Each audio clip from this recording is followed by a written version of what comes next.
All right, folks. As the markets are kind of just chilling, let's see what's going on with Sam Bankman-Fried in the last couple of days. Really not too much new, but some cool stuff. As we all know, Sam Bankman-Fried is out on bail.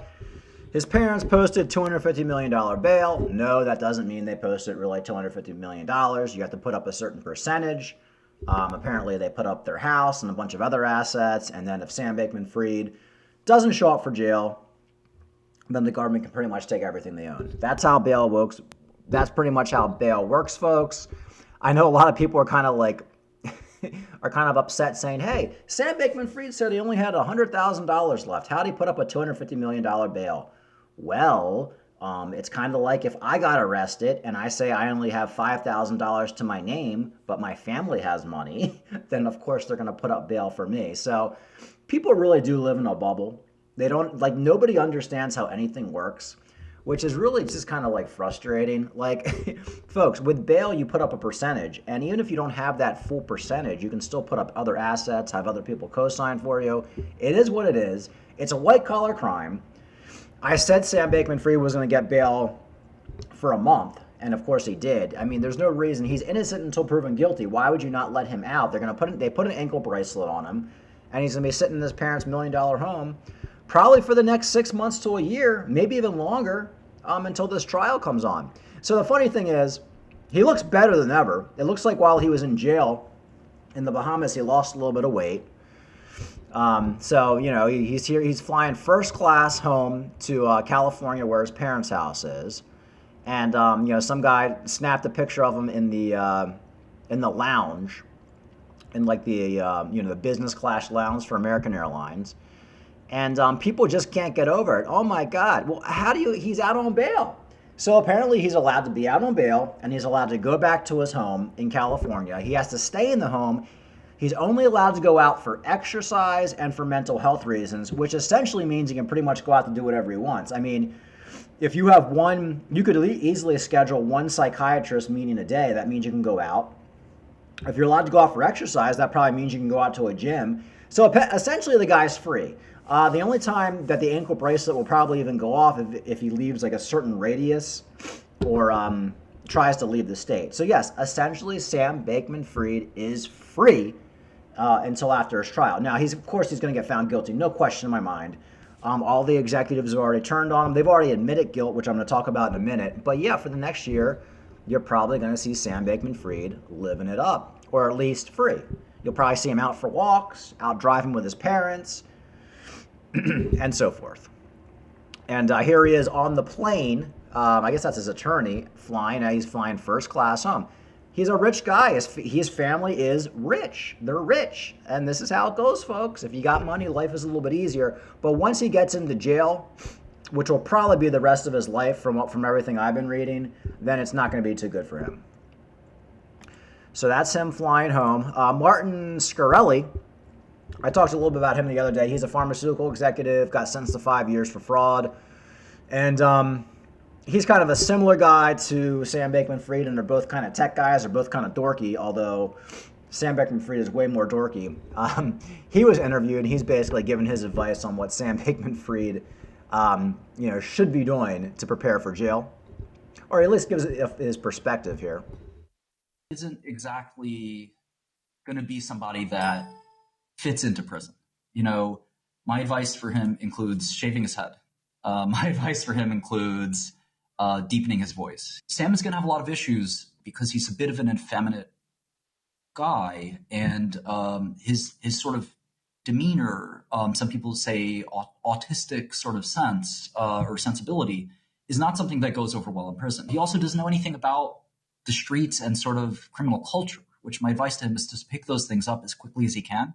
He should be listening to as much rap music as possible. He should be trying to learn everything there is to know about gangs, about the tough neighborhoods in every major city. This sounds funny, but this could save your life. So there's Martin Scarelli. Now, the one thing interesting about Martin Scarelli, he's like a dorky guy, of course, but he's like a big Wu-Tang Clan guy. He's in the rap, like he always was. So he's kind of like one of these dorky guys who like knows a lot about rap culture. And he also knows how to fit in. So that kind of gave Martin Scarelli or Skake. I don't know how to pronounce his name. I think it's Scarelli. I think it's Scarelli. Gave him kind of a heads up. But Sam Bankman-Fried, man, I just don't know how he's going to make it in jail. He might just be like such a piece of like meat in jail. They put him in. They just put him in like protective custody. I mean, I don't know.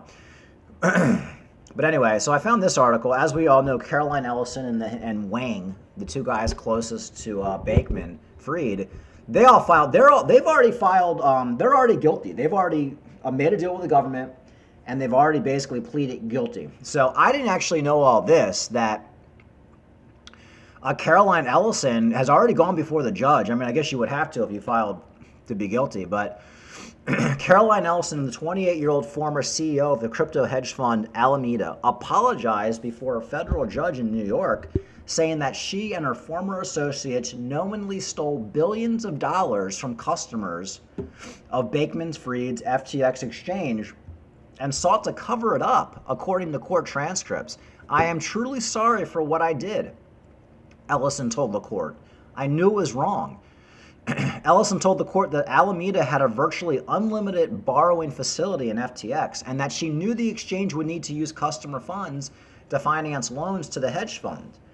She also agreed to keep the two firms' unusually close relationship hidden from investors and customers.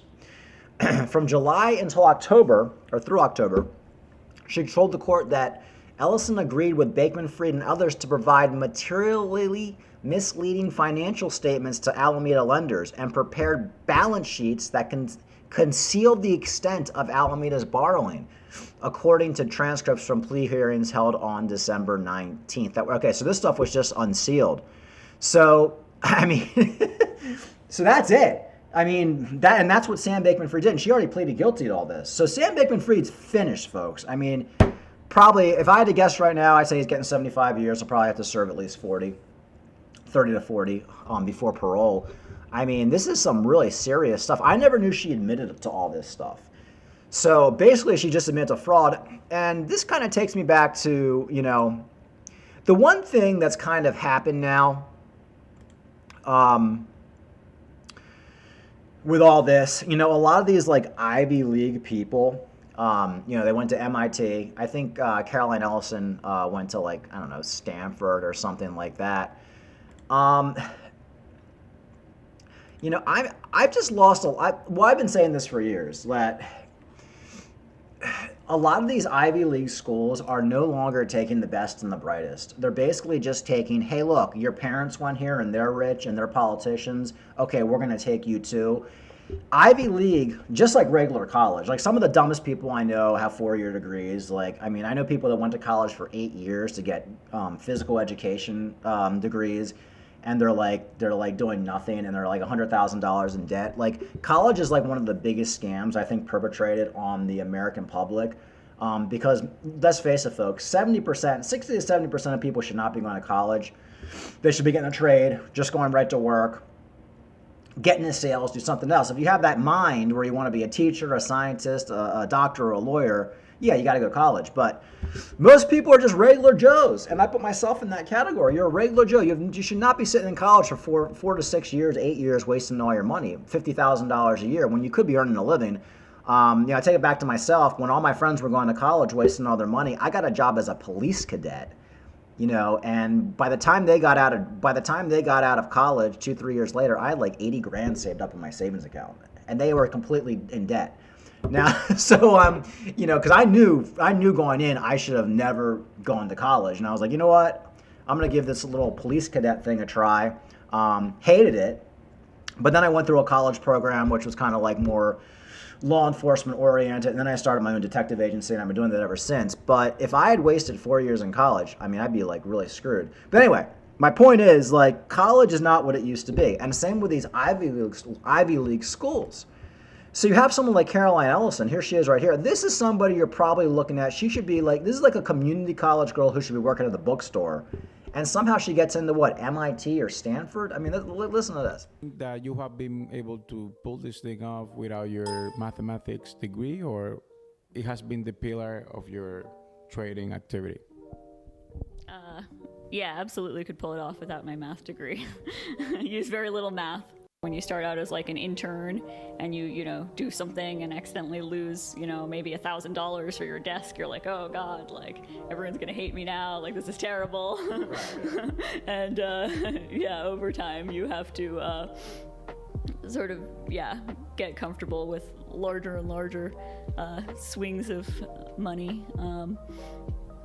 Yeah, I'm trying to think of a good example of a trade where I've lost a ton of money. Well, I don't know. I probably don't want to go into specifics too much with that.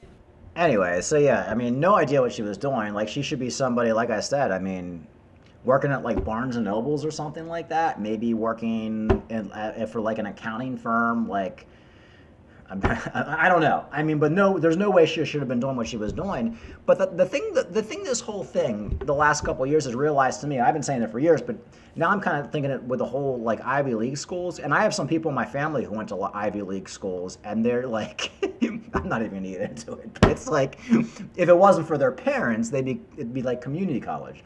So it's all a big scam. College is a big scam. Ivy League schools are a big scam. All an Ivy League school is basically like a ticket to the club. Like if you went to Princeton, okay, you tell everybody you graduated from Princeton, and those people who are going to hire you, they're going to say, okay, we're just going to give this person a job because he graduated from Princeton, because we want to. It's all one big club, and you're not in it. So if you graduate from Princeton or graduate from Harvard, you're in this club. We're going to hire you. We'll give you some gravy job. We'll pay you a couple $100,000 a year. And that's kind of how it works. But it has nothing to do with like, oh, I went to Princeton. Oh, I went to Harvard. I'm so smart. I know for a fact those people aren't all that smart. So, you know, because I've seen it. And now, of course, what you're seeing with Caroline Ellison, Sam Bankman-Fried, these are not top tier people. They're basically just swindlers. So I've like lost all respect for Ivy League schools. I used to, and I honestly used to have a lot of respect for MIT. I'm like, well, MIT, you know, they only are going to take the best and the brightest from MIT. But then you're seeing some of the people coming out of MIT, and it's just like, how'd they get in? And then you're like, wait, their parents also went to MIT. I mean, that's it. It's basically who you know and who you blow. That's America. Who you know and who you blow. And it's a failed system. It really is. College system's a big scam, and you know, whatever. I can make another video about that.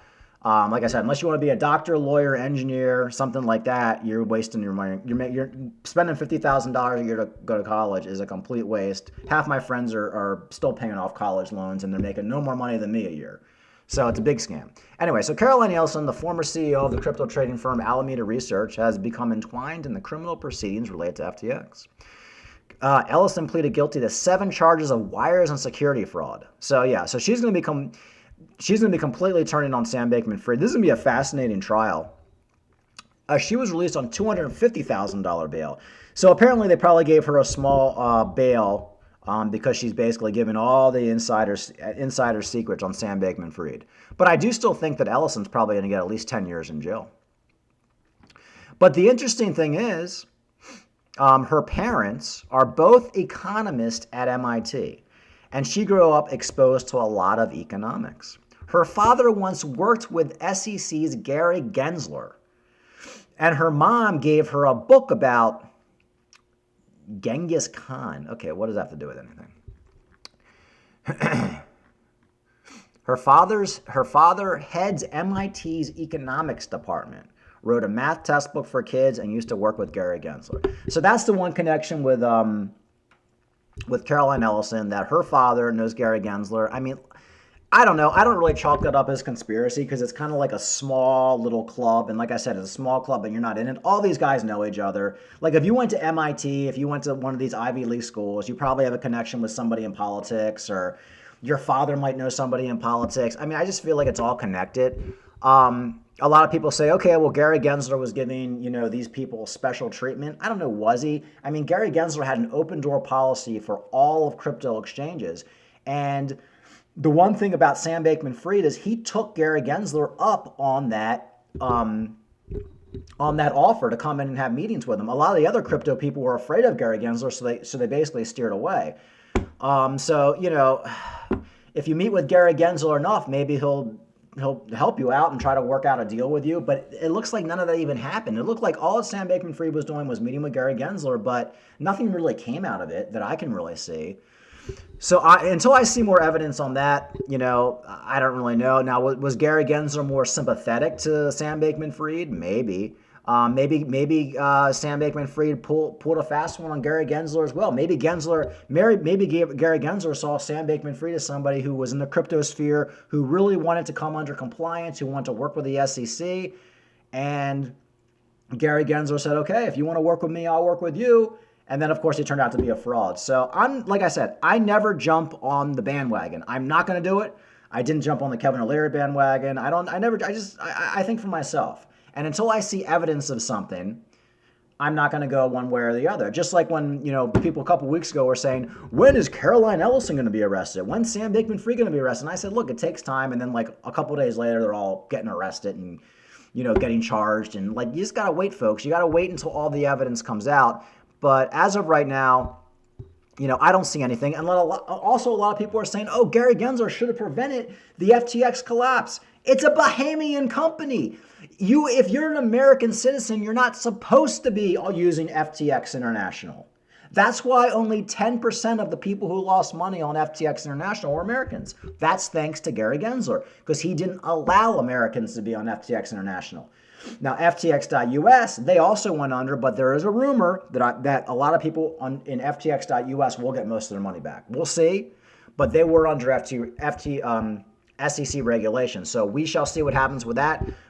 This is just what I've been reading, that most likely they are solvent, and even Sam Bankman-Fried believes that they are solvent. But if you lost your money on FTX International, that means you used a VPN or you found a sneaky way to get on FTX International. That's on you.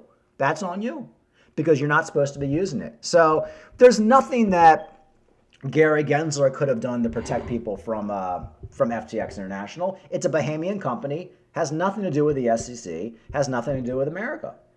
So I just don't get the criticism here for that one. If you want to make the argument that the SEC should have been a lot more strict against crypto, well, nobody in crypto I knew for the last couple of years wanted the SEC to be strict on crypto. That would have basically killed your freaking bull run a couple of years ago where everybody made millions of dollars. So nobody wanted that. All the people complaining right now about Gary Gensler not doing enough were the same people a year ago saying they wanted Gary Gensler to mind his own business and keep out of crypto. So that's the way I see it. It's just basically people talking out of their ass. I made this analogy with a video I made a couple weeks ago. It's like the defund the police people. You defund the police in your neighborhood, then crime goes up in your neighborhood, and then you're like, well, where are the police? It's like these people are just crazy. They're talking out of both ends of their ass. Anyway, folks, so that's the news for today. Not too much new with the Sam Bankman-Fried. Unfortunately, he did get bail. You will see him out and about. It's just the way it goes. But once he gets to his trial, once he gets found guilty, he'll be going to jail for most likely the rest of his life. Like and subscribe. Have a good day.